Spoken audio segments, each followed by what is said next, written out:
Hi guys, welcome back to lucky life. ನಾನು ಇವತ್ತು ಉತ್ತರ ಕರ್ನಾಟಕ ಶೈಲಿಯ ಎಣ್ಣೆ ಬದನೆಕಾಯಿ ಮಾಡೋದು ಹೇಗಂತ ತೋರಿಸ್ತಾ ಇದ್ದೀನಿ. ನೋಡಿ, ಇಲ್ಲಿ ನಾನು ಬದನೆಕಾಯಿನ ಕಟ್ ಮಾಡಿಕೊಂಡು ನೀರಲ್ಲಿ ಹಾಕಿ ಇಟ್ಟಿದ್ದೀನಿ. ನಂತರ ಇದಕ್ಕೆ ಮಸಾಲೆ ರೆಡಿ ಮಾಡ್ತಿದ್ದೀನಿ. ಅದರಲ್ಲಿ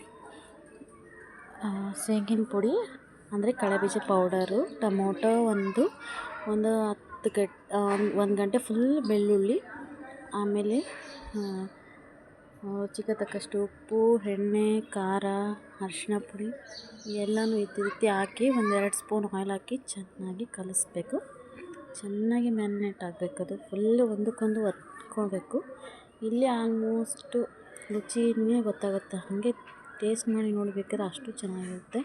ಚೆನ್ನಾಗಿ ಈ ರೀತಿ ಮಿಕ್ಸ್ ಮಾಡ್ತಾ ಬರಬೇಕು. ಮಿಕ್ಸ್ ಮಾಡ್ತಾ ಇದ್ದೀನಿ, ಕಾಣಿಸ್ತಾ ಇದೆಯಲ್ಲ ನಮಗೆ. ಈ ಥರ ನೀಟಾಗಿ ಮಿಕ್ಸ್ ಮಾಡ್ಕೊಂಡಿದ ನಂತರ ಅದನ್ನು ಬದನೆಕಾಯಿ ಹೋಳಿರುತ್ತಲ್ಲ, ಯೂಸ್ ಮಾಡ್ಕೊಂಡಿರ್ತೀನಿ, ಅದರಲ್ಲಿ ಫಿಲ್ ಮಾಡ್ತಿರಬೇಕು.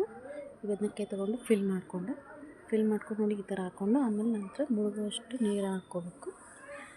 ಮುಳುಗುವಷ್ಟು ನೀರು ಹಾಕಿ ಸ್ಟವ್ ಹಚ್ಚಿ ಅದರ ಮೇಲೆ ಇಡ್ತಾಯಿದ್ದೀನಿ ನೋಡಿ.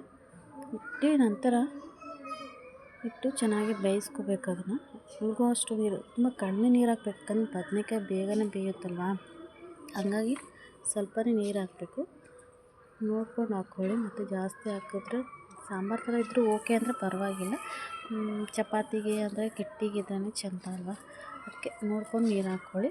ಆಮೇಲೆ ನಂತರ ಒಂದು 3 ಟೇಬಲ್ ಸ್ಪೂನ್ ಆಯಿಲ್ ಹಾಕಬೇಕು. ಯಾಕಂದರೆ ಬದನೆಕಾಯಿಗೆ ಎಣ್ಣೆ ಎಷ್ಟಿರುತ್ತೋ ಅಷ್ಟು ಟೇಸ್ಟ್ ತುಂಬ ಚೆನ್ನಾಗಿ ಬರುತ್ತೆ, ಟೇಸ್ಟಾಗಿ ಬರುತ್ತೆ. ಇದು ಆ ಥರ ಕುದಿದ್ದು ನೀರೆಲ್ಲ ಬತ್ತೋದ್ಮೇಲೆ ಇಳಿಸ್ಕೋಬೇಕು.